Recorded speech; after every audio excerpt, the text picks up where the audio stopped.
Star Trek Into Darkness is a pretty darn good action movie. It's the perfect release for this summer. It's got it's just everything you'd want in a sequel to a movie and everything you'd want in a action movie. It picks up almost like it's business as usual for a sequel. There's no, you don't have to waste time introducing characters. You don't have to waste time setting up backstories. You already know who these characters are, and if you don't, if this is the first Star Trek movie you've ever seen, it won't be that big of a deal. It's still a fun movie to watch. And that's the cool thing about this movie. It starts right off with this beautiful set piece. Probably the coolest part of the whole movie is right in the beginning. I might argue that. But the whole movie as itself does not disappoint either. It just starts off firing on all cylinders, and it keeps going at that rate. And so you have all this time to just tell a really cool story, and that's what this movie does. It just tells a really cool story. It has a really, really, really great villain. The villain is, as a whole, the best part of this movie. Every time that villain speaks, every time he's on screen, it's his movie.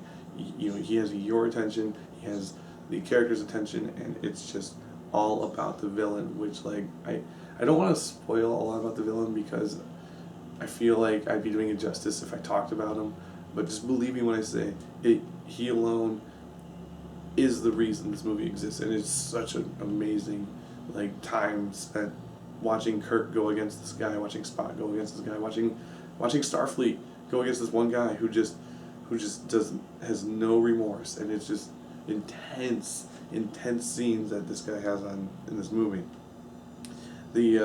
It's a really beautiful movie to watch. I watched it in 3D. I don't think you'd miss much seeing it in 2D, so I mean, go with that as you will. But it's beautiful, really beautiful movie to look at. Just like the original reboot. Just like the reboot from 2009, it's just as pretty, if not prettier. The characters.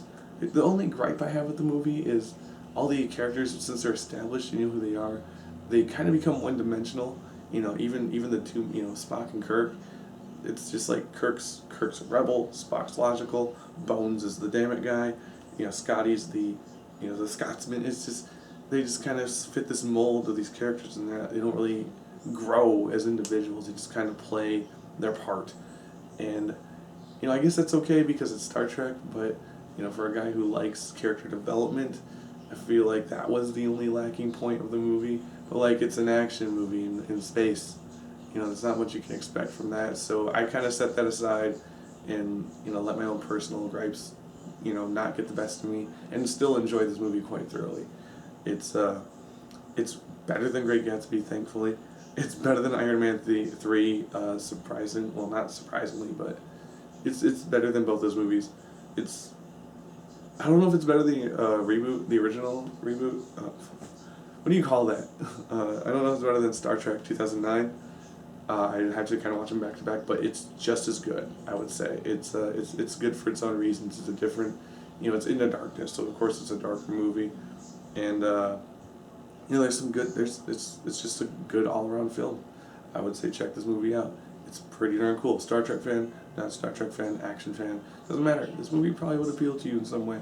So check out Into Darkness.